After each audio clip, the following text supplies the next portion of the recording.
Okay, I think we're doing it. Doing another one of these kind of just random hanging vertical streams. These are the vertical streams, folks. It's a new program, new product from YouTube, and I'm doing it because I like it. And we'll go ahead and wait for some people to hopefully load in. Yeah, I never announce these ahead of time, and I kind of just go with the flow. So I just sort of wait until people roll in. It's kind of weird how the technologies evolve. By the way, tonight's the Oscars, and I honestly have no opinion. I think there are too many award shows. They should just have one award show.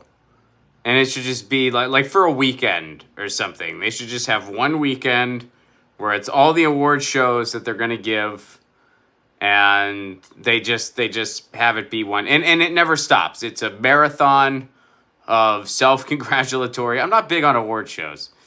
So just one weekend, get it out of the way, because as someone who lives in Los Angeles, right now there are too many situations where there's the potential for worse than usual traffic. You know what I mean?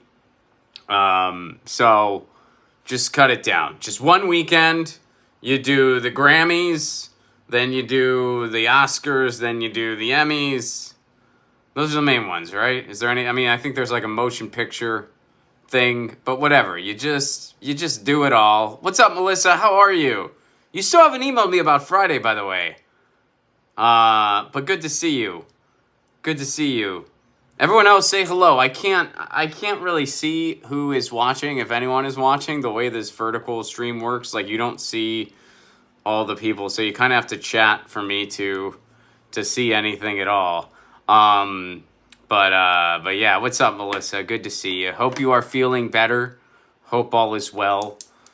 Yeah, this is my third virtual. I keep saying virtual. Vertical stream. I like these. These are fun. It's just me. What's up, David? How are you? Good to see you, man. Yeah, it's just kind of me goofing off, having a good time. And maybe as time goes on, if I decide I want to keep doing these, I'll form some kind of schedule. That would probably be wise. I should maybe form a schedule of sorts instead of just randomly like, oh, I'm just gonna do it. Yeah. What's up, Lightning Rod? Thunder Benet. I don't know. What's that mean? How about that, Mr. Trump? I'm not sure. I know what that means. That might be something I hadn't heard about in the news. Melissa, my email address is ronplaconebooking@gmail.com. It's just my name and then the word booking @gmail.com. That's the best email. Or if you just go on my website, same thing. Like if you just go ronplacone.com, contact, goes right to me. Sometimes people don't believe that, which has always been weird to me. Like I've been like, yeah, just go to my website. Like, does that actually go to you? I was like, where do you think it goes? It's like, does it go to somebody else? Like, no, it goes right to me. Otherwise, it wouldn't say that. It wouldn't say contact Ron. It would say yes, I list all the other things, by the way. Like I list my, whoever my theatrical agents are, they're listed. My college agent is listed. I don't have a manager anymore. I parted ways with my manager. So I'm unmanaged right now. But back when I did have a manager, he was listed there. So yeah, it's like if there's something else you want, those contacts are there too. But if you want to contact me, that the form that says it goes to me does in fact go to me. But anyway, yeah, it's just ronplaconebooking@gmail.com. Let's see. Hey, Ron, if the elections were tomorrow, who would win? Trump, Biden, Kamala? That's a fair question. If the election was held like right now, I think Biden would win by a little bit. But, I'm not super confident in that. I just think there's a lot of people. It's weird. This is truly a race to the bottom in the sense that I think that both Biden and Trump are going up against pretty much the only candidate they would have a chance at beating. I think the only way Trump has a shot is if he's going up against Biden and vice versa. And the big question is, are people still weary enough over, 2020 that they're willing to give Biden, another shot, basically? Or are we, because usually, basically, United States politics just relies on people forgetting that the other side did nothing for them. We had 8 years. Bush was such a freaking train wreck. People were like, we got to get rid of this guy. So then Obama came in, 8 years of Obama. People kind of were like, well, my life is still not much better or any better in many cases. So they took a chance on this snake oil salesman known as Trump. Then after 4 years, people were like, this guy is out of his freaking mind. So basically, by the time it was November in 2020, and by the way, I don't think it's started out that way. I thought for the longest time Trump was going to win and win handily. But then as time got closer, it became obvious that Trump just completely fumbled and a stale ham sandwich would have beat him. And so Biden won. By definition, Biden. In many ways, Trump beat himself, but by definition, Biden won. And so now it's like, well, has the amnesia set in again or not? And I think it's a tough judgment call. But I think if it was held right now, Biden would win by a little bit. Could be wrong. Come November, it's still too hard to even predict. But I think either one of them could win, largely because the other one is their opponent. Which is really freaking sad when you think about it. Really freaking sad. What's up, Anthony Berg? Ciao, come stai? Come stai oggi? Come stai stanotte? Ti mangi? Ti mangi la cena? E alle 6:30 qui a California. But yeah, so that's my answer to that. 17 people are watching. Smash the like button. Smash it. Only 9 likes, which means some of you have not smashed the like button. Please do give it a smashy smash. This is the vertical streaming, a new feature from YouTube. And I enjoy it. Maybe if I keep doing this, because this is something YouTube's been promoting a bunch, maybe if I keep doing this, YouTube will stop systemically unsubscribing people from my channel. Which, again, either people randomly get unsubscribed or a lot of people are lying to me for no reason. Honestly, like it's like a lot of people tell me I was unsubscribed from you. I just checked. I never unsubscribed, but I was unsubscribed from your channel. So either a lot of people are lying to me and it's a coordinated effort for some bizarre reason, or or it's actually happening. I'm going to go with the latter. It's actually happening. What's up, Sunflowers? Could you break down the California primary senator race? Why did Adam Schiff win? I thought California was progressive. California is not progressive. Nowhere in the United States is. California, I guess, is progressive comparatively speaking.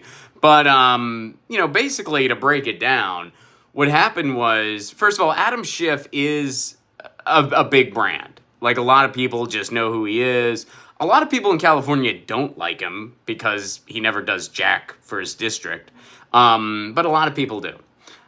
So there's that.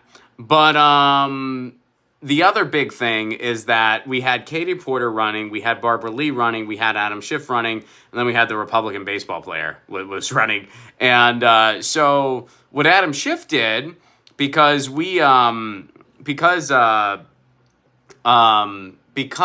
jungle primaries in California where the top 2 finishers go on to the general, what happened was Adam Schiff pumped up the Republican so that he could face the Republican in the general. Because he knew if he faced someone to his left, there's a chance if they ran a strong enough campaign that Adam Schiff might get upset. He knew that.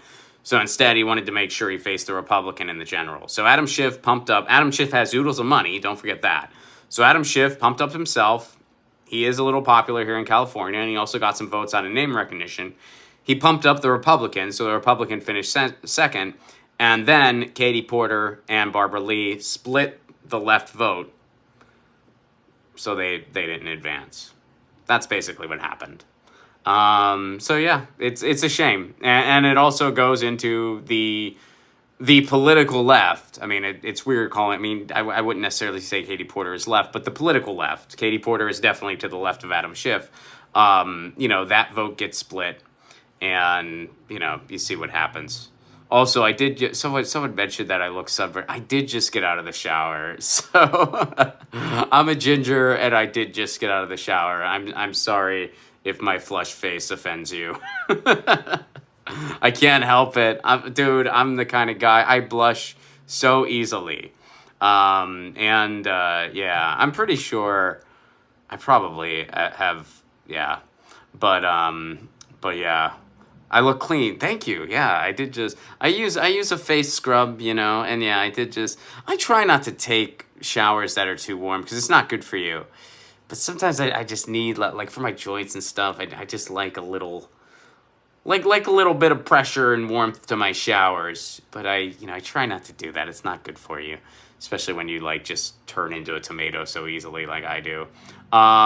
Let's see. I'm missing some stuff here. What's up, Chris? How are you, buddy? Good to see you. Oh, and I got your email. I hope you can make the screening, but if you can't, there's going to be others, and you're a patron, so so yeah. There will be more, and I'll be announcing that to everyone here shortly. But Rad Angel, what's up? Yeah, I don't go live as much anymore. I'm doing a new podcast series called 1000 with Ron Placone. Please get it wherever you get your podcasts. It's just 1000, the number 1000 with Ron Placone. The concept of the series is I'm interviewing 1,000 different people that have piqued my interest in some way. So yeah. That's been a lot of my energy. And I stream once a week for Status Coup. I do Status Coup every Wednesday. Unless they're on the ground doing something very time sensitive. But otherwise, I host for Status Coup on Wednesdays. But I like these vertical streams, so I'm going to do more of them. They're kind of fun. They're casual. They're just very stream of conscious. I kind of like it. So as long as some people are tuning in and enjoying them, I have to get better about just not randomly doing them. Although, I don't know. I guess whatever. If YouTube actually notified people, I guess it could be fine. We'll see. Maybe apparently YouTube likes this, so maybe, just maybe, they'll pump it. What do you make of all the left YouTubers at each other's throats? That doesn't happen as much on the right. I ignore most of it because I don't really see much value in it. I try to stay out of it for the most part, largely because I don't pay attention. So when people ask me about my opinion on different YouTube shows, I usually have nothing to say because I don't watch them.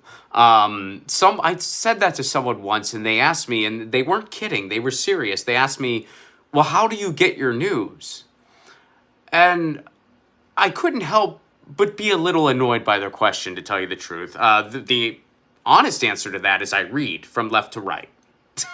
It's there's a ton. I don't need, some person talking into a webcam to kind of package my news for me. That's just not something I need or something I care for.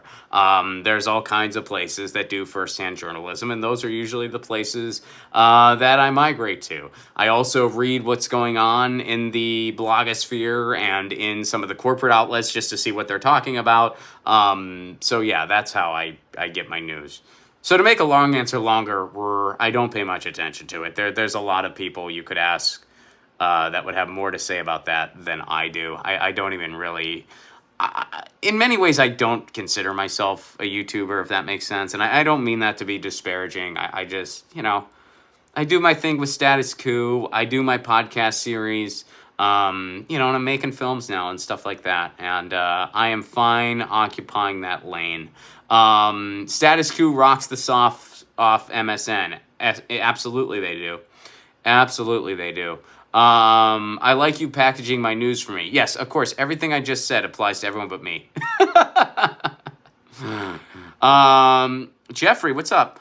I'm all for getting Senator Merkley to replace Biden. Is that a thing?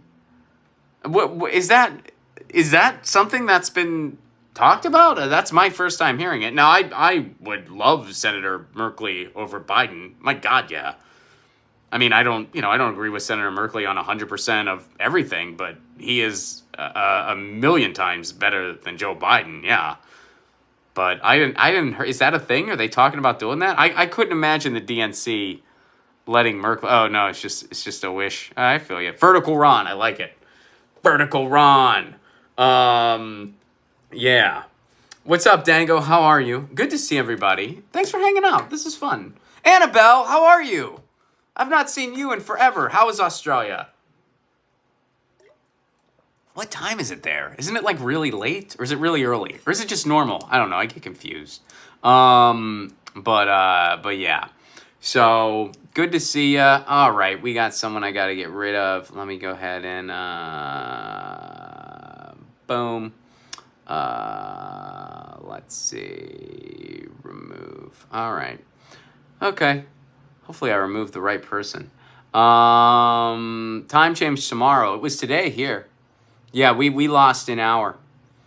We lost ourselves an hour up here in California. But yeah, what is it? I'm going to be in Mexico in June. Oh, wow. I don't know if I have anything going on in June. Actually, wait. June 8th, Annabelle. June 8th. If you're going to be around June 8th, I have a show in, oh, wow, it's taking me a second. Idlewild, California. I have a show in Idlewild, California, which is a beautiful mountain town near LA.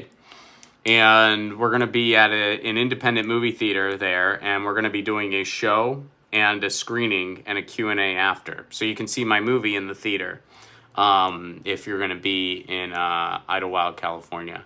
Or if you can be in Idlewild, California, June 8th. I don't know when your trip is. But yeah. Yeah, and shout out, thanks for all the Status Quo love, folks. Yeah, you can catch me there on Wednesdays, unless they're doing something special on the ground, which sometimes they do. You know, so there are some Wednesdays where I'm not there, but as long as they have a studio show, I am there, and I am the host on Wednesdays, unless there's something pressing that I have, like if I'm on the road or something that prohibits me from being there, you know. So this is the vertical strip. It's weird. I was thinking about this, how like the anatomy of just habits on the internet and how we consume things on the internet. I'm old enough to know. Do you guys remember AIM? Like I remember AOL Instant Messenger when that was like a big mode of communication. And one of the things, like, I'm an older millennial, right? And I remember the kind of early mid-aughts, you know, pop punk emo wave. And yes, Nicole gets it. Age, sex, location. Yes.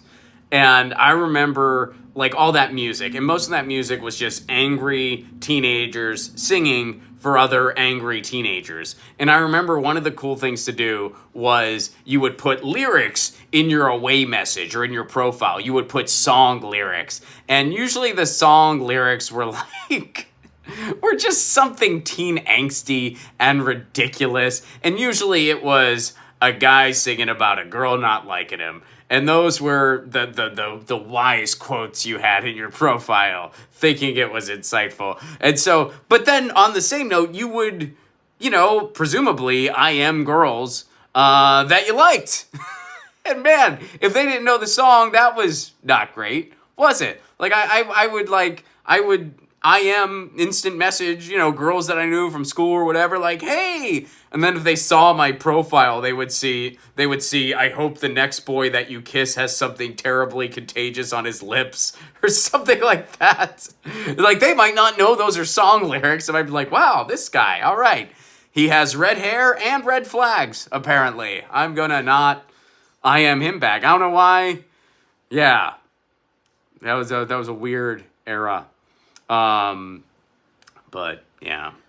Which makes me, sometimes I wonder, like, oh, you're going to miss it. That's a bummer. You won't be arriving until June 12th. Well, if I have anything going on, I will announce it. There's some festival stuff I might be doing, but I'm not sure. Like, I don't know all the details there yet. Like, I have to, you know, I'm waiting to hear back on a bunch of film festivals that I've applied to. But if I have anything going on, I will definitely let you know. But yeah, right now, June 8th is the big one. You'll just miss it. Damn it. But yeah. So that makes me wonder. So going on the music thing, and then I'll get to some of your questions. By the way, feel free to give me a super chat if you want. You know, I don't hate super chats. They're very nice. But Mexico, Guatemala, LA. It would definitely be in LA. I'm pretty sure. I don't really tour Mexico or Guatemala that much. I do love going down to Mexico. Am I doing Edinburgh again? Not this year, but probably in 25. I'm not good. I'm not doing Edinburgh in 2025. Let's see. I don't know who that is. A friend of mine named Robin just had a birthday, but I don't think that's who you're referring to. That last name is not correct. But a friend of mine named Robin, who also did Edinburgh this past year, had a birthday. That's awesome. You're going to have an amazing trip.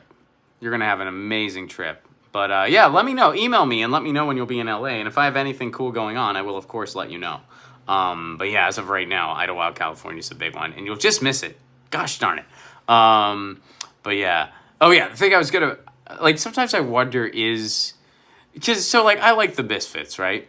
And I heard this thing, Glenn Danzig was like, if this song was written today, it'd be canceled. And then they played Die, Die, Die, My Darling. And I was thinking, you mean the song that you still play in stadiums and there's never a problem? That's the song. You think that song the song that you have been playing for 40 years?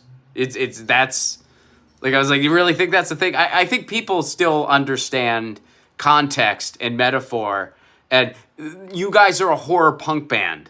No one's going to take that song literally coming from you. Now, if Ed Sheeran out of nowhere came out with a song called Die, Die, Die, My Darling, people might be taken aback a little bit. They might be a little confused coming from Ed Sheeran, but coming from the Misfits, yeah, I don't think... You know what I mean? And he's like, this would get us canceled. Would it? You're playing stadiums. You play that song every day. Like, not every day, but whenever they could. Jeffrey, that's a cool question. Have you finished your series of moving to other countries? No, I put that on hold. And the reason I put it on hold was just because I just had a lot to do on my own to kind of get those ducks in a line. And I've been trying to bring it back in some capacity, and I'm still working on trying to figure that out. Because what I would like to do is I would like to kind of team up with like a coach, like a moving abroad coach or something like that. And I'll do kind of a series, and then I'll kind of partner up with them to loan their expertise to it as well. Some people have said, why don't you do that on your own? And honestly, because I don't feel I'm qualified. I could do like a series, and I could like kind of curate a bunch of interesting stuff that I've learned. But I don't feel like I'm qualified to like really coach people or guide people or anything like that. So I would like to partner up with somebody who is, and sort of just build an online hub that way. So if you know of anybody, but I am looking to bring that back. Yeah. But most of the great bands would not get signed today. Yeah, well, no one's getting signed today, really. I mean, yeah, there's definitely some truth in that. I mean, there's not... And they don't really develop bands the way they used to. I mean, that goes for any artist. I mean, the same goes for, like, you know, comedians, filmmakers. Like, there's just not... There's no, like, incubator type thing. Like, that's just not a thing. I missed you and Graham in Boston and have been kicking myself ever since. So I've been back to Boston. I was in Boston in 2022. That was a fun show. Jill Stein showed up. We played a song together. I got to jam with Jill Stein, and I fucked up the lyrics. I was nervous. But I did get to jam with Jill. Yeah, that was in 2022. Sabby Sabs was there. Rome was there hanging out. We had a fun night. That was a really, really fun tour. But I gotta say, I think that Boston show was maybe my favorite night. Boston and the Toronto show was really cool. Boston and Toronto, and those are two of my favorite cities to perform in. And Melissa, you were at the Vermont show. That was a really fun show too. And I heard that place closed, which bums me the fuck out. I heard the place that I played in Burlington, which was a really cool space. Everybody there was super cool and super nice. I heard that place closed, which really bummed me out to hear. I don't know about the place in Boston, but I think the place I played in Burlington closed. Yeah, I know. I'm not a big awards guy. I was sorry. I was talking about that earlier. Like I think all the awards shows should just take place on one weekend. Just get it all over with. Like, I feel like every other week I'm here like, what's the such and such tonight? And I'm like, shit, oh, okay. I like the Barbie movie. I hope it wins. I don't know. Like, I enjoyed the Barbie movie. You know what I watched that I really liked? And I just watched it. I watched Wonka, the Wonka movie, the new one. It's like a prequel.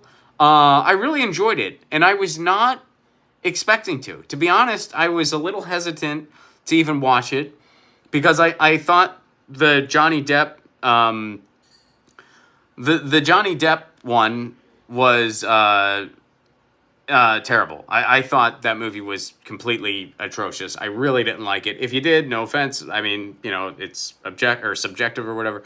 But I thought that was just Johnny Depp and Tim Burton just patting themselves on the back, and it was almost like they were pranking us. I thought it was so bad. Like, I thought that movie was just so bad that I really felt like, just don't touch Wonka.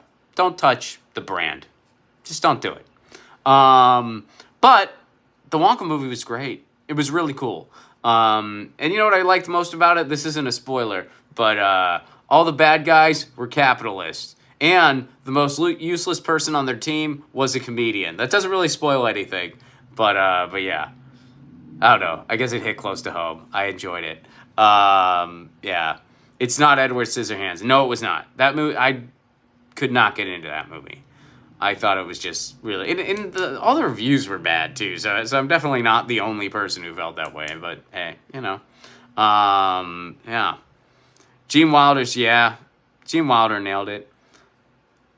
And, I hate to be that guy, but the book is also pretty spectacular. The book... And I feel like, Gene Wilder really nailed that character in the film. I mean, Willy Wonka kind of had like a little bit of sinister in him, like a little bit of sinister going on. And I feel like Gene Wilder really kind of captured that. At the end of the day, a good guy, but a little bit of like, these kids are assholes. Felt like Gene Wilder just nailed it. When are you moving to Italy so I can see you? Loving it in Australia. It's too far from anywhere. I don't know is the short answer to that. I do hope to do it. I do, I plan to eventually either relocate to Italy or Scotland. Scotland because I just loved Edinburgh so freaking much. I wouldn't mind just being over there so I could do the festival every year. But yeah, I don't know exactly when. When you and your wife move to Italy, can I be your roommate temporarily? I feel like, yeah, I feel like we're going to get requests like that. And I can tell you all this much. When I do, I am going to make sure, some of you guys have asked about, the moving abroad resource and stuff like that. Once I'm actually in it, I'll really lean into that and basically make a ton of resources available that will help anyone who is interested in doing something similar do it. There's a lot of BS out there that, you can't move abroad unless you're rich. You can't move abroad unless you're getting ready to retire. It's not actually true. Really, there's a lot of misinformation out there to try to discourage people from doing it. So anyway. Margot Robbie started on a popular Aussie soap opera. I didn't know that. That's interesting. I feel like a ton of the people in film and TV right now are all Australian. Like, it seems like every other actor, you're like, oh yeah, they're Australian. In my opinion, award shows are leveraged to push the trophy society. So in the workplace, rather than a wage, they'll give you a trophy. Yeah, probably. Don't leave Lucy in quarantine when you go. Oh, yeah, no way. Yeah, no way. Honestly, that's why, I'm not considering England. That's literally why we immediately just would not consider England. Because Lucy's too old for something like that. So there's no way. She is not going into quarantine under any circumstance. She's too old.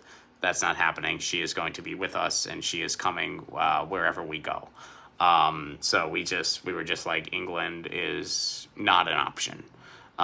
Plus, London's so freaking expensive anyway. I love London, love it to death. I'll be there in September, but goddamn, is it expensive.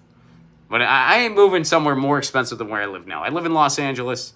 That's going to be the peak as far as expensive goes for me. So yeah, that you don't have to worry about Lucy. She is in good hands, and she is not, she is not. Some people were like, well, would you leave Lucy? I'm like, no, Lucy is part of my household. She is not, no, she is part of any decision we make.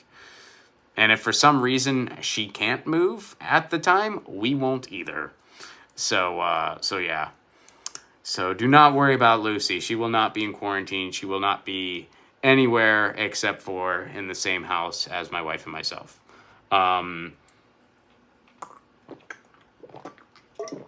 Or wherever we're staying temporarily. Like if we go to visit my parents for an extended period of time or something like that, she would be there too. But you know what I mean. Under the same roof as us. That's where she'll be. Try Idaho. No thanks. Lovely place. Love to visit it. But no. I've always said the only other place I'd want to live in the U.S. other than here is maybe Massachusetts, where my wife's family's at. That's honestly the only other place I think I'd want to go. Although sometimes I feel like a lake town in Michigan would be kind of freaking cool. Like a lake town in the Midwest. I feel like in the right situation, I could do that. Like maybe I went to college in Bloomington, Indiana, so I love that place a bunch. Like I love going back to Bloomington. And sometimes I feel like, man, if I had like just a lake house here, it's cheap. I don't know. I feel like I could maybe do that. But for the most part, I feel like Massachusetts, that's the only other place I'd want to live in the United States. How about back to Pittsburgh? I don't think so. I mean, I love visiting there. I love spending time with my folks, but I grew up there, man. And sometimes when you grow up in a place, you just need to have, you need to kind of have your life elsewhere, Not everyone's that way. Some people live in the same place their entire life, and that's great. I mean, that's fantastic. Sometimes I wish I was that person, but I'm not. Although, never say never. You know what they say? Bruce Springsteen, Mr. Born to Run, lives 5 minutes away from where he grew up. So, never say never. Maybe 10 years from now, I'll be living 5 minutes away from where I grew up in Pittsburgh.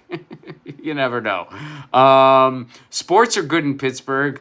Are they, Bob? Because guess what, man? I just watched the Penguins lose 4-0. They got shut out the past 2 games, and I just watched the Riverhounds get shut out. Are you fucking with me, Bob? Are you like, I bet Ron watched the Riverhounds opening and he's bummed out. I bet Ron is watching the Penguins getting the shit beat out of them. Like, yeah. But Chaco, that's not very nice. I have been busy lately, but I haven't been doing that. Not that there's anything wrong with that for people that do. But yeah. Ron told a few local peace activists about status quo. They had no idea about the big protests. Yeah, that footage was amazing. Maybe the Pirates will be good this year. There's the first time for everything. Let's see. I want to move to LA or Barbados or Italy or Spain or Argentina. I feel like out of that list, I'd go Italy or Spain first, but that's just me.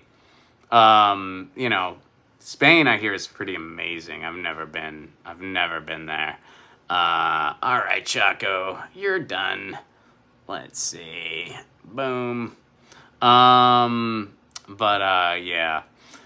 Yeah, aren't you part Italian? I sure am. Yeah, Italian American. I'm not from there. Yeah, I'm Italian American. That's actually all I am, which is random. But yeah, I'm 100% Italian American. Annabelle, it was awesome to see you. Oh, and hey, by the way, I'll announce this, Annabelle, before you leave. So my next virtual screening is this coming Friday, March 15th.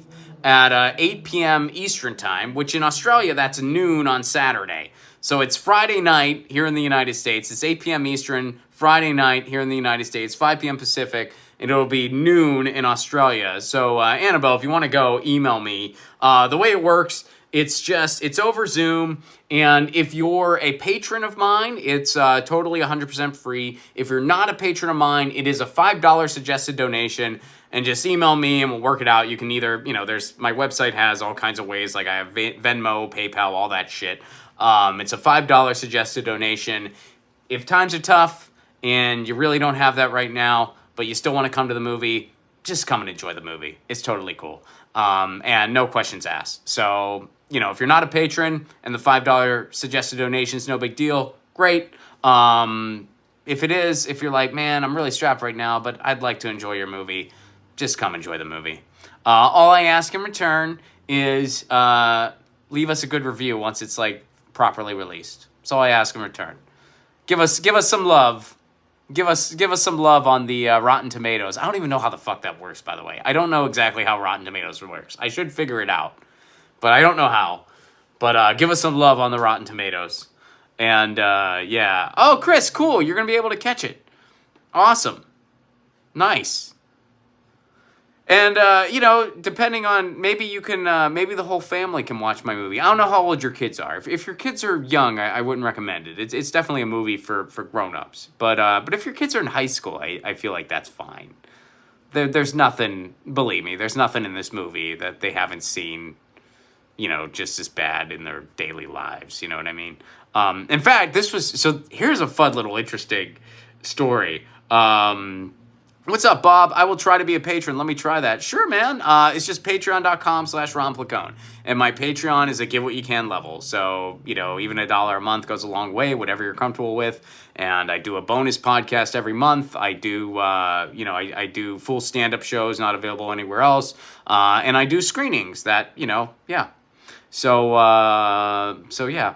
By all means, join up, Bob. It's a fun time. And I think I'm going to start doing some Zoom shows again. I'm going to start doing some Zoom shows for patrons again. I was doing that a lot during lockdown. And then when lockdown kind of ended, it just was kind of hard to keep up with. People just weren't tuning in as much with it. But I think I'm going to bring those back. I think I'm going to bring back doing some just Zoom shows just for patrons where I just kind of work on material. And if you want to check it out and hear some of my new jokes, you can even tell me what you think. If you're like, hey, Ron, that joke sucks, it's never going to work. Whatever. It'll basically be like open mic. But yeah, I think I'm going to bring that back because that was a lot of fun. And I kind of felt like, and I feel like now, now people are just sort of, it's part of their lives again. You know what I mean? Like some people, they regularly consume Zoom entertainment. I mean, look, we're doing some screenings in person. We're also doing some screenings over Zoom because I'm not coming to every, I'm not able to screen in every city. Yeah. But Placone is the Italian spelling. Yes, it is. Yeah, somebody was asking about the pronunciation. I missed that. But yeah, technically Placone is correct. That would be the proper... Someone said that. They asked me about the pronunciation. But yeah, it is Placone. That is correct.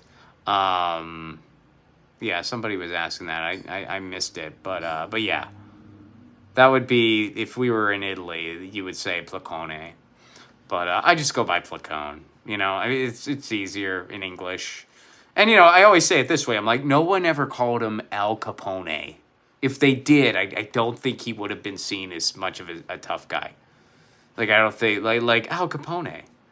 It's Al Capone. Ron Placone, Keep it simple.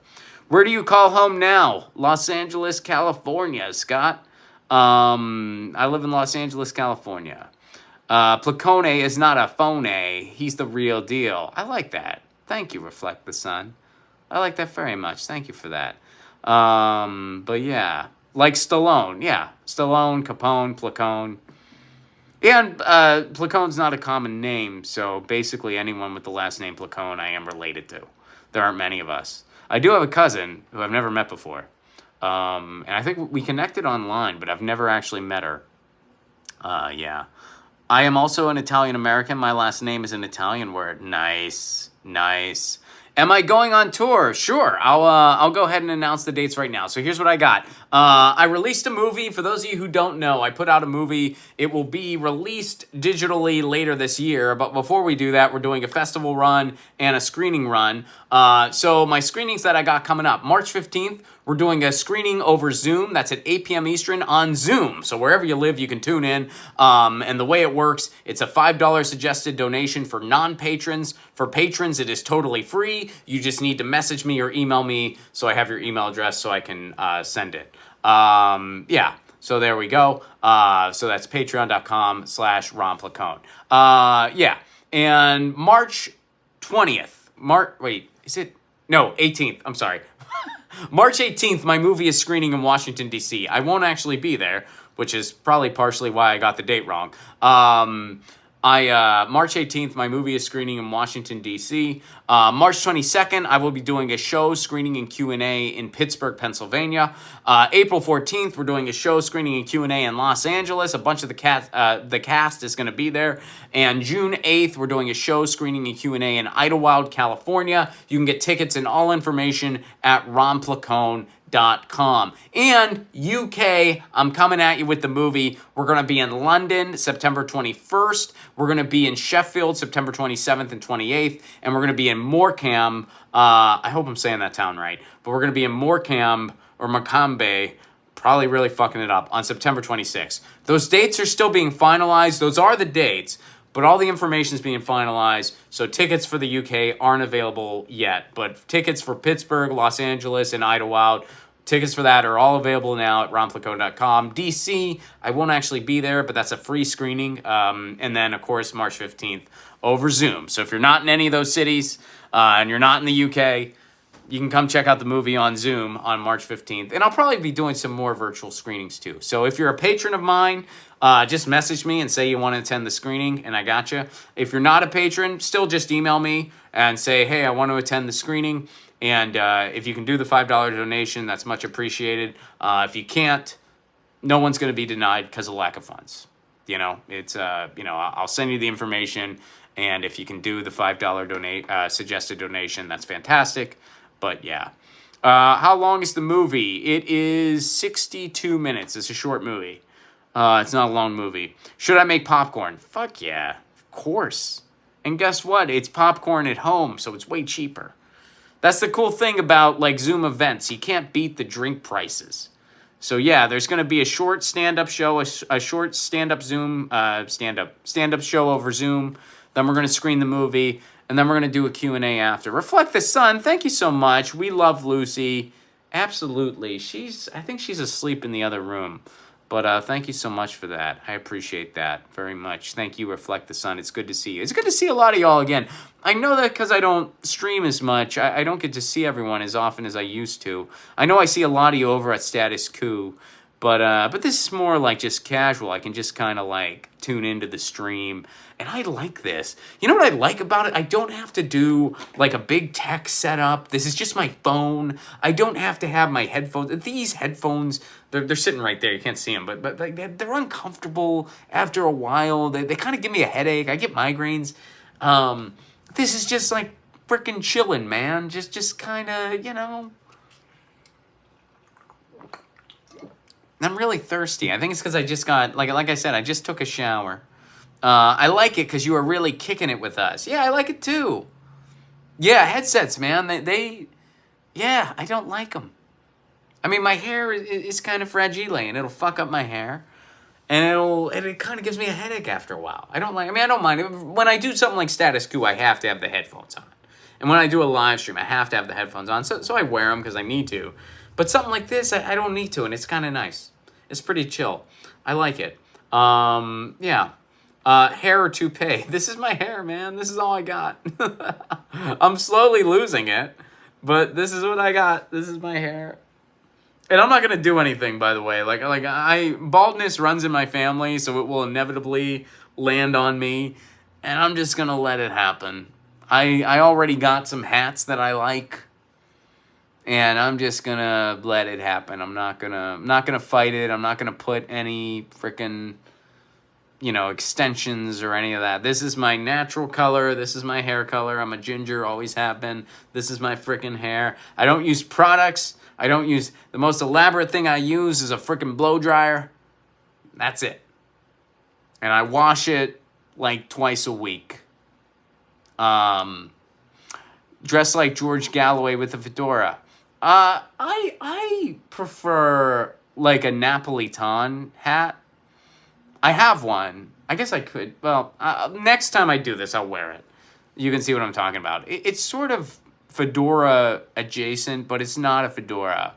It is very Italian. Yeah, I mean, I literally got it in Napoli. Like I got it there. Like it's from there. And that's my hat of choice. I'm wearing it in the movie. So for those of you, and Nicole's already seen the movie. Yeah, I'm wearing the hat in the last scene of the movie. So yeah. But yeah, it's, yeah, I'll probably be bald eventually. I don't, I shave my head every 2 to 3 days. Yeah, I am a little nervous about that because I will eventually have to shave my head and stuff. And I'm definitely nervous. I'm gonna be the idiot who like cuts my scalp every other minute. But what are you gonna do? I mean, I won't have to worry about haircuts. I guess there's that. Why not give yourself a buzz cut? I mean, yeah, that's kind of the same thing, right? I guess it's not. But I guess whatever I have left to work with, I'll just deal with it. Like maybe it will be a buzz cut. I don't know. But whatever it is, I'm not buying the Ron Pompey hair in a can either. Yeah, dude. I'm just not, and I wasn't addressing you as dude. I was just using dude as an aside. I don't know, but yeah, I don't, ask Bruce Willis for hair tips. Yeah, there you go. Just let it grow and tie it off. I used to have really long hair, and these days, this is about my limit. I usually like to get it cut when it gets to about this point. I just don't like, during the lockdown, yeah, I know people were cutting their hair and stuff. I just let it grow. I actually said, I was just like, after the lockdown, I wonder what it's like for barbers, because I feel like a bunch of people watched a YouTube video and thought that they knew how to cut hair. Like they probably they're like, I know how to do this now. Yeah, just don't shave with a safety. Ooh, that sounds not, ooh, yeah. Ooh, yeah, I be careful. Yeah, that sounds like not a great idea. I will not shave with a safety razor. No, they make all kinds of products. Like they make the things that like gel to your head and then you can kind of shave it that way. I'll get one of those. I don't know. I'm thinking I probably have some time left. I kind of thought I'd be bald by now, but I'm not. So, I'll try to grab Lucy before we sign off here. I'll try to get her so she can say hi. But yeah, she still makes an appearance. She still comes over here and meows, and she makes appearances on Status Quo. But sometimes she's just like kind of hanging out elsewhere. But yeah, Bill Bailey, the Brit comedian musician. Not familiar. I will have to check it out. I will write it down.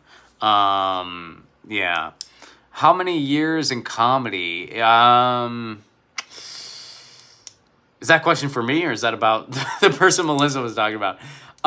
If that question is for me, help me with some math. I started 2007, like middle of 2007. I kind of acknowledge June as my anniversary. So, I don't know, do the math on that. Is that like 15, 16, something like that? Every year in comedy adds 1 year to your life. I feel like it's the opposite. I hope you're right. But yeah, whatever 2000, I guess that's 15, 16, something like that. And then kind of more on like a full-time basis since 2012. Did Stephen Wright inspire you? I love Stephen Wright's writing. But as a stand-up, not really. I mean, I'm not a one-liner guy at all. Like, I'm more of like a long-form storyteller type comedian.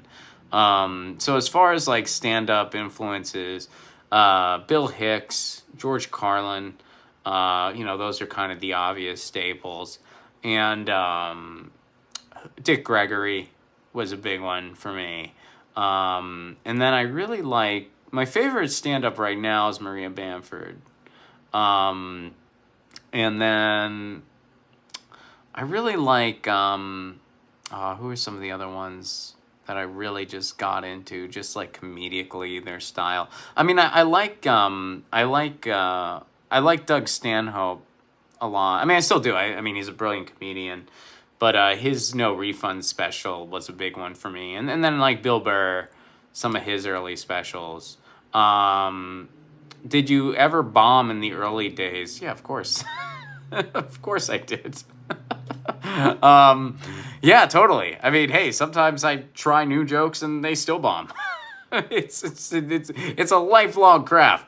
But it's a lot of freaking fun. It's actually kind of fun when you have that, like, new jokes there. It's kind of like a new, I don't want to say it's like a new baby, but it's like just this new thing that you're like, oh, is this gonna, and then you present it to the world, and sometimes they're like, no, and you're like, damn it. Other times they're like, yes, and you're like, yeah, and then you're like, yeah.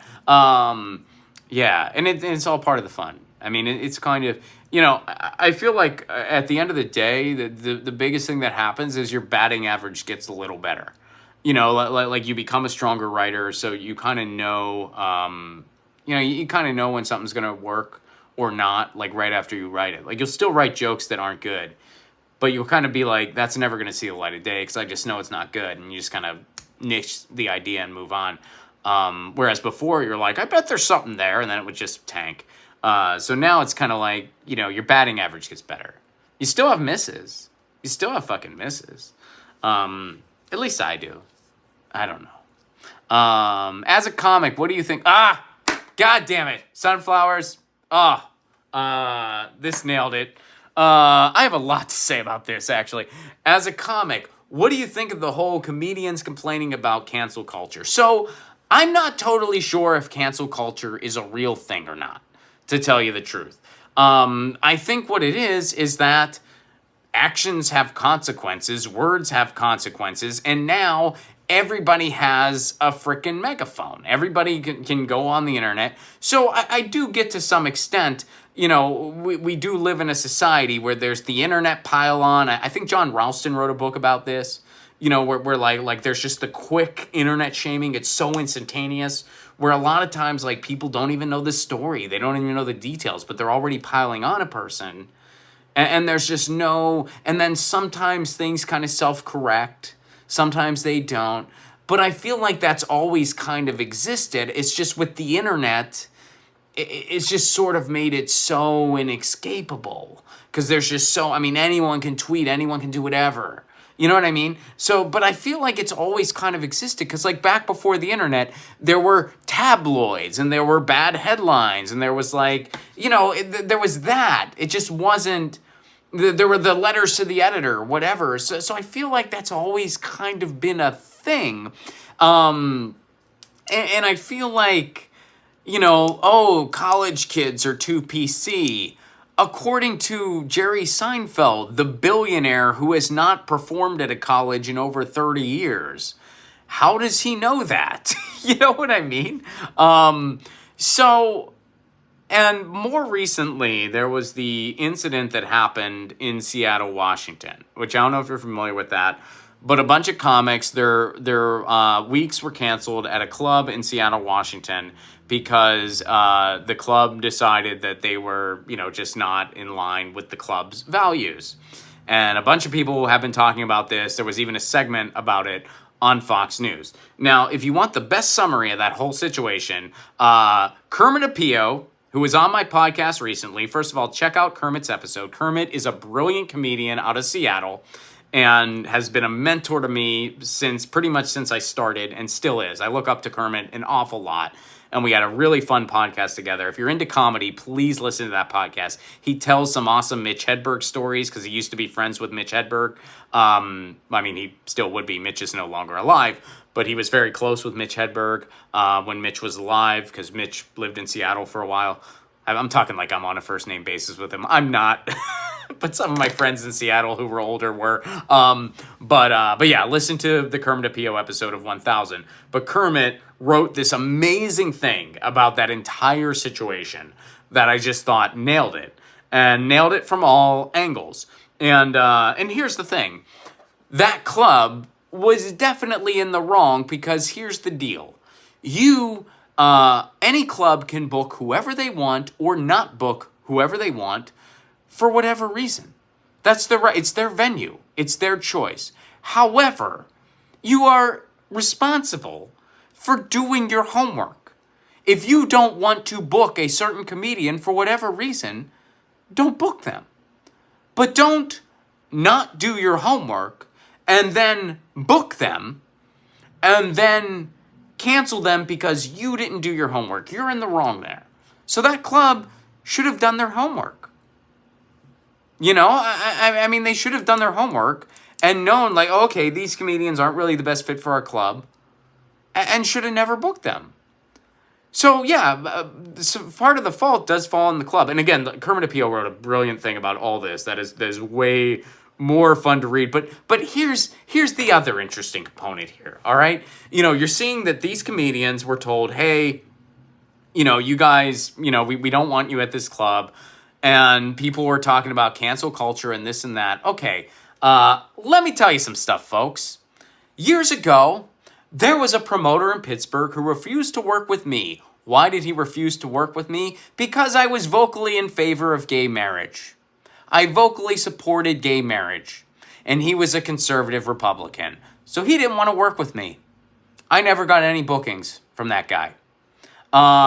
There was a certain club in a certain city. I'm not going to say the city or the club, but I bet if you guys wanted to guess where something like that might happen, you would probably get it right. It's in a place where something like that is bound to happen, but they didn't do their homework on who me and Graham Elwood were, and they booked us, you know, just based on our social media numbers or something like that probably, and they booked us, and then they decided, they kind of learned a little bit more about us, decided they didn't want us there, and they basically made up a bunch of bullshit on why they needed to pull the plug.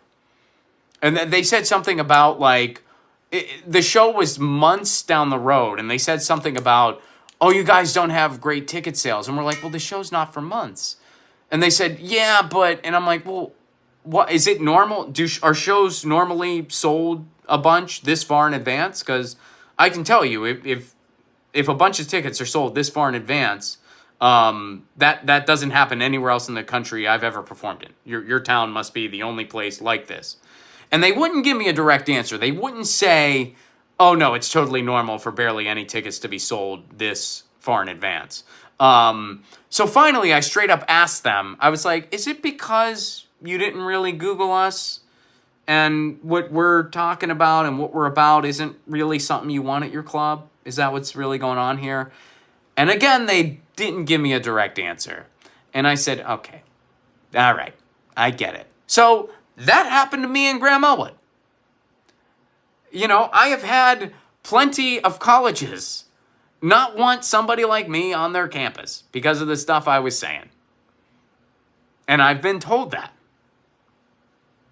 You know, I once had a commercial agent blacklist me and pretty much not submit me much anymore. It was my commercial agent at the time. I've actually since fired them. But they didn't want to work with me as much because I requested that I not be submitted for an Amazon commercial. There was an Amazon commercial they wanted me to audition for it. I said, you know what? If it was a creative thing, like that'd be different. But as far as a commercial directly for the brand, I'd rather not do that. They got really upset about that. And they didn't drop me because I think they knew if they dropped me, I'd make a big stink about it and it would make them look bad. But all of a sudden, I wasn't getting as many auditions anymore. So my point is, you know, you're going to run into places that don't want to deal with you because of what you're saying or what you're about. It's going to happen. That's not necessarily cancel culture, quote unquote. And I just named all the things that have happened to me. I never got a Fox News segment. Fox News never called wanting to do a segment on me. Fox News never, hey, we heard about the guy who won't work with you because you support gay marriage. We think that's wrong. We want to do a segment with you. Shockingly, that never happened. That never, hey, you don't want to do an Amazon commercial. Let's talk about, that's cancel culture. That never happened for me. Hey, a certain venue in a certain town. And by the way, me and Graham have had other venues. They saw what we were about, didn't want to have us. They didn't want to have us. We had, when we were in Louisville, Kentucky, there was another comedy venue in town that was warning people against going to our show. They were like, they're a bunch of crazy anarchists, which, by the way, isn't definitionally true. I'm not, by definition, an anarchist. But they were saying, like our show's a bunch of crazy anarchists. Don't go to it. So, dude, like, why doesn't Fox News want to do a segment on me?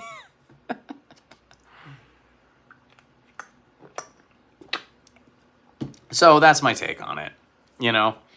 I feel like I gave you a really long answer. I hope it was insightful. But yeah, that's my take on it. But yeah, the Seattle thing, that club should have done their homework, though. That was on them. If you don't want to book a certain comic for whatever reason, that's your right as a venue.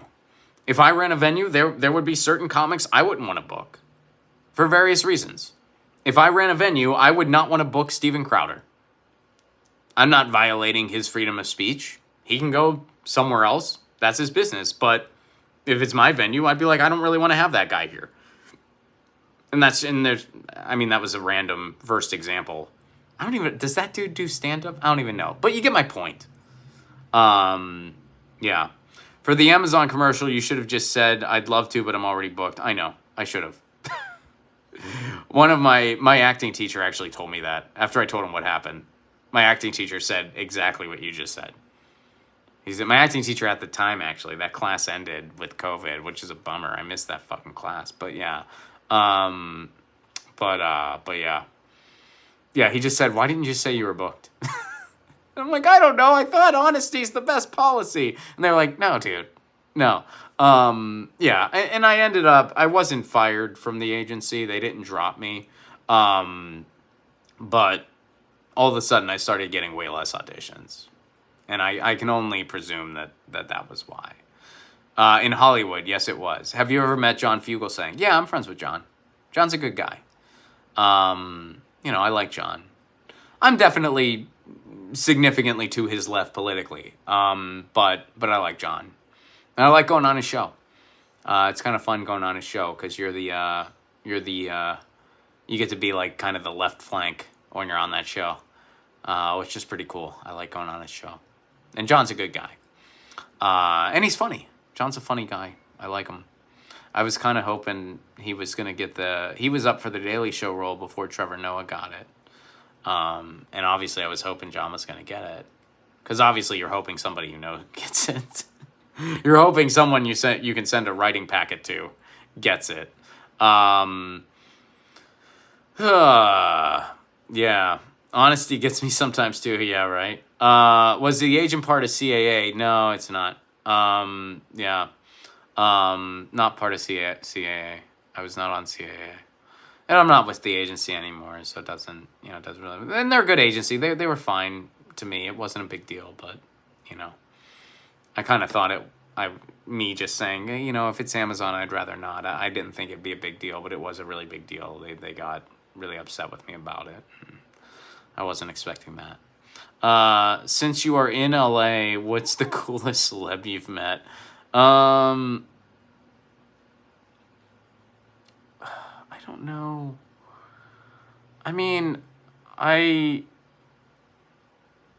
once talked to Bob Odenkirk for a while, which was pretty cool.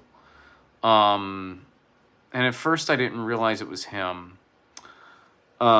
Which in many ways made it cooler because I decided to just play it chill. Because it was when when Better Call Saul was really cranking, But I feel like my coolest, as far as stuff that I kind of value, this isn't necessarily a celebrity meeting, but But I got to check out George Carlin's record collection. That was pretty cool because I know his daughter a little bit. Like I'm not super like super close with Kelly, but I see her around a good bit. And she was actually at when Graham Elwood and I premiered our pilot, when we demoed the Anything Can Happen game show at Paul Provenza's soundstage. Kelly Carlin was there. And I've just known her some over the years. And one time I was just at her house. She was just having people over. And I was there. And it was like towards the end of the night. And I was pretty high. And I was kind of in like this little garage area she has. And I was kind of looking at the records. And it was a pretty solid collection. And I was pretty high. And I was like, Kelly, these records are really cool. And she goes, well, that's my dad's collection. And I did have a little bit of like a kind of trippy moment. Like, dude, this is George Carlin's record collection. You are experiencing George Carlin's fucking record collections. And yeah, I remember like I touched it because I was like, I gotta touch it. I was real high. Don't judge me. But yeah, anyway, that was like a cool experience. As far as people, and I can tell you this too, and this has nothing to do with Los Angeles, but as far as like people where just meeting them was a little overwhelming to me, where I just sort of like was at a loss for words. In 2013, I met Amy Goodman, and I was just so shy. And by the way, I mean, Democracy Now!, unfortunately, in many ways, it's not the show it used to be, in my opinion. I mean, I still tune in from time to time. I think there are still many moments where they do great work, but they're not the show that they used to be in the early and mid 2000s, in my opinion. That's just me. Maybe some people disagree with that, but yeah. But at the time, this was like 2000. It might have been even earlier than that. It might have been like 2011 even. But it was a while ago is my point. But I met Amy Goodman and I just sort of like, I don't know. I was just so kind of humbled to just be in her presence. I just sort of like smiled. Like I know, I mean, I said something. Like I was normal, I think. But I was kind of like, the way I remember it, she said hello and I just said, yeah! That was what I said back. No, this is an onyx ring that was my grandfather's. I don't know if that was your question, fart inhaler. I love your name, by the way. But yeah, this is an onyx ring that was my grandfather's. This is kind of a typical Italian-American ring. And then the other time I got nervous meeting somebody, I met Dick Gregory. And and this was in Nashville. I didn't take a picture of it because I didn't want to be rude. Like I thought that because again, like it was like we were in a garage and it was literally just me and George Carlin's daughter Kelly, and she goes, "Oh yeah, that's my dad's record." I would have felt weird being like, "Oh, thanks for the info," and then start taking pictures. Like I just felt weird doing that. So I didn't. So no, I did not get a picture. What I did do is the next day I called my dad. And my dad goes, "Hey, man, what's up?" And I was like, "Hey, dude, this is random and take it for what it's worth. But I'm probably the only person in the world who has seen both. And in my humble opinion, your record collection is a little bit better than George Carlin's." And my dad was like, "Wow, cool." And then he told his students. My dad told his students about it. He goes, "Hey, my son, you guys like George Carlin? Well, my son told me my record collection." Then my dad put that in his pocket. He told his students. My dad's a professor. But yeah. You met Bernie. I met so when I met Bernie, I let a guy. Oh, guess what? You guys are in luck. Guess who's here? Guess who heard the requests? Oh, somebody wants to say hello. You guys who are requesting, you're in luck. Somebody came over to say hi. Look who's here. Look who's here. Oh, yeah. Hi, sweetheart. How are you? You came over to say hi to Daddy. Oh, hi. Hey, what's up, Edwin? I haven't seen you in a long time, man. Are you coming out on April 14th? Are you coming to the show? You should come. I know you're a little further east, I believe, but come out to the show on April 4th. It's in Burbank. and we're going to do a show, a screening, and a Q&A. It's going to be a really freaking awesome party. Hit me up. Drop me a line.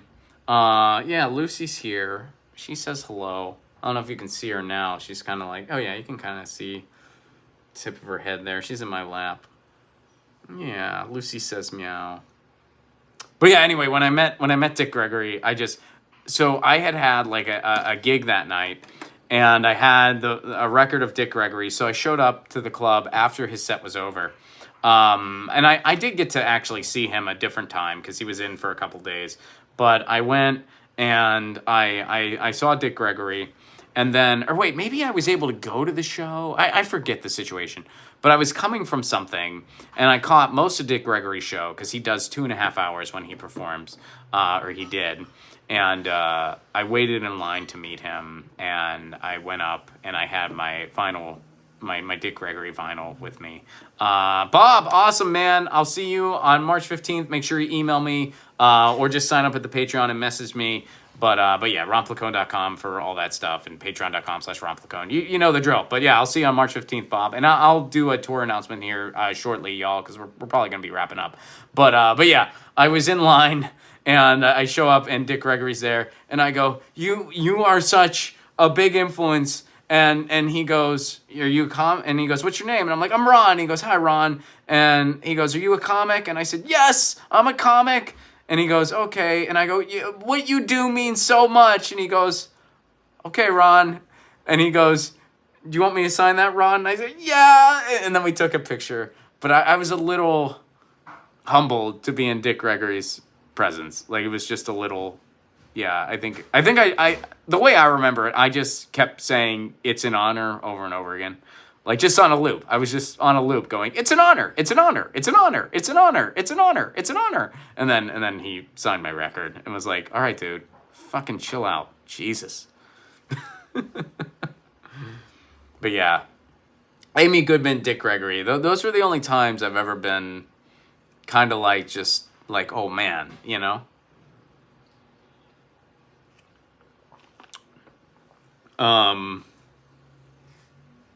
Yeah. And then you always see Jay Leno around these days. He's always hanging out at the clubs. One time, like, he came and he had some of my fries. I had this thing of fries. And it was for everybody in the green room. Like, I was like, hey, guys, I got some fries. And Jay Leno shows up and he goes, these are comic fries? And he took a fry. And I was like, totally, Jay, have a fry. I know, I know it's tough doing what we do. You might not be able to get your own. Finances might be tough for you. You go ahead, you take a fry, buddy. But yeah, anyway. Yeah. So, guys, I have a friend from California that says the comedians of today aren't funny. There's a ton of great comedians out today. And, you know, the thing about it is there are comedians for everybody. No matter what you're into, you'll find a comedian that kind of occupies that niche. So I think your friend just isn't looking in the right places. There's tons of comedy out there, and a ton of it is not going to be for you. But a ton of it is. And there's a ton of comedians that, even if their comedy isn't my personal cup of tea, I can recognize that they're very, very funny and awesome at what they do. And they definitely, and the cool thing about it is you have the ability to really try to build your audience and find your audience. So yeah, there's a lot of great comics out there. So many. You know, and I could rattle off just some of the ones that I like, and yeah.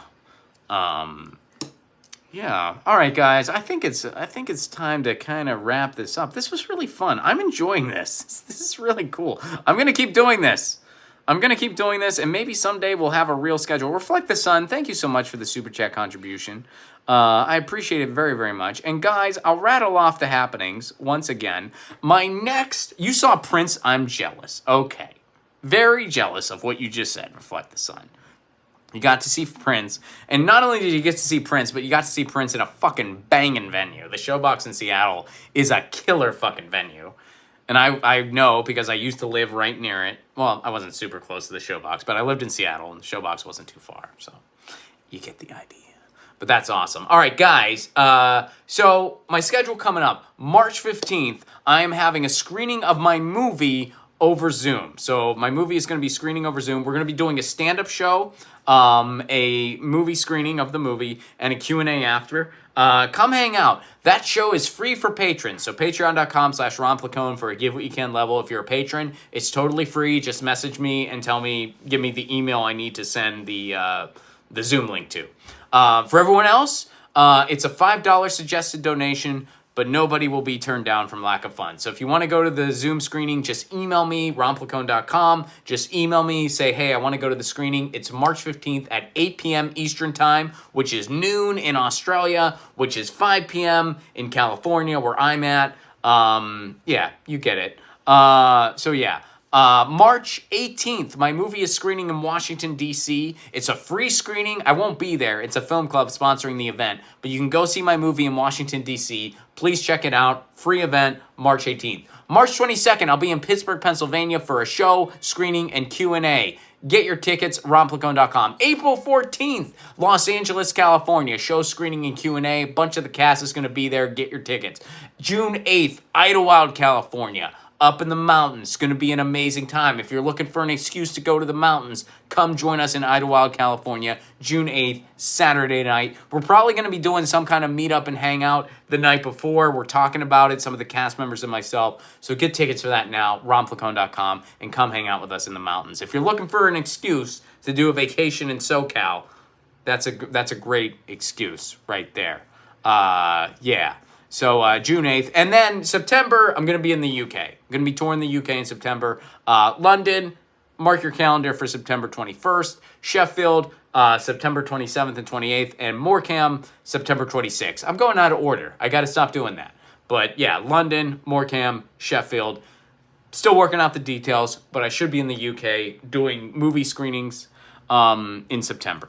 So yeah, guys, thanks for being here. This is fun. Thank you, everybody, for hanging out. Thank you, Reflect the Sun, Annabelle, Public Domain, Chris Garrett, Melissa H., Nicole, Sunflowers, Dango Thunders, Public Domain, Bob Smith, good seeing you, good connecting with you, Sugar Knot, yeah, Dick Gregory's a freaking legend, Peace Dove, thank you all for the Lucy love. Edwin, it's been so long, man, I haven't seen you in forever. Good to see you, buddy. Chris Garrett, always great to see you. I'm glad you can make the screening on the 15th.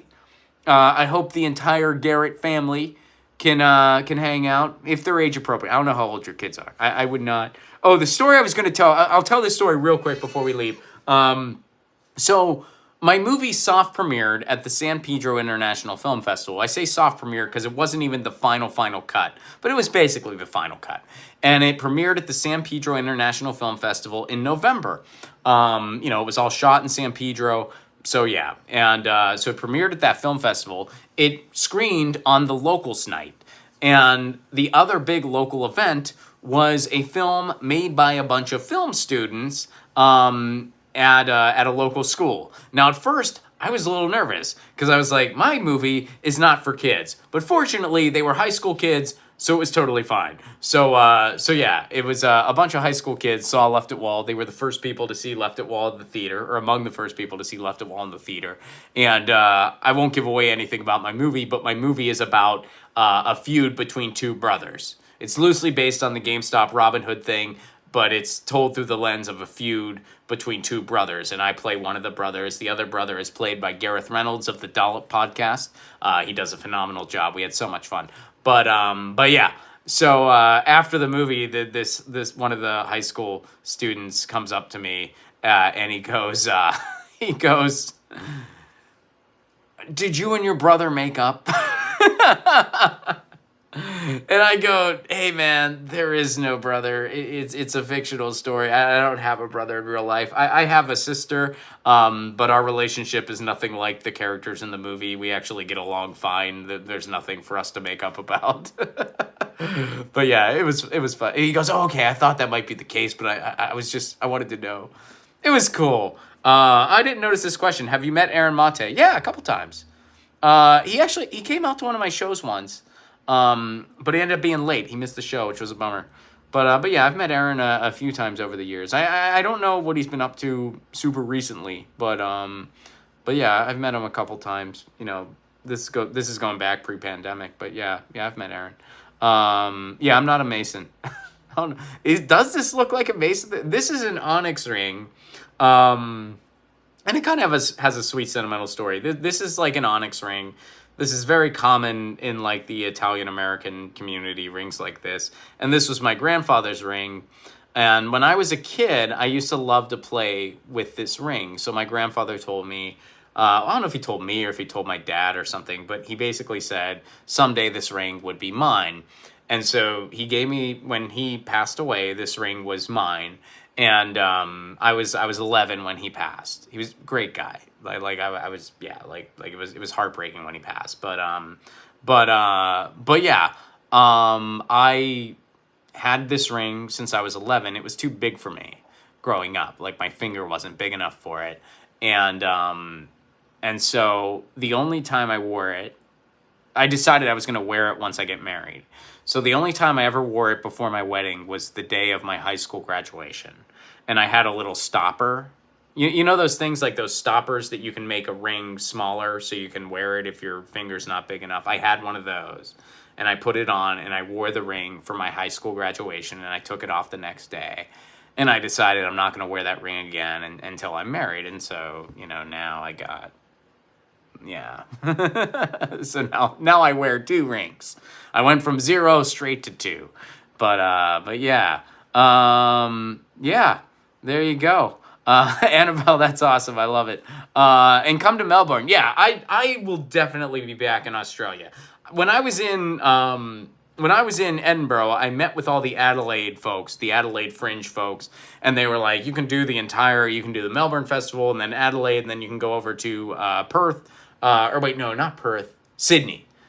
Like the festival season in Australia, they all run in like sequence. So you can do Adelaide, then you can do Melbourne, then you can do Sydney, or Adelaide. I know Adelaide's first. I don't know if it's Sydney and then Melbourne, or Melbourne then Sydney. I don't know, but it's one of those 2 things. So yeah, I'll definitely be back in Australia. Worry not. But in the meantime, Australia, if you want to see my movie, March 15th, it's 8 p.m. in New York.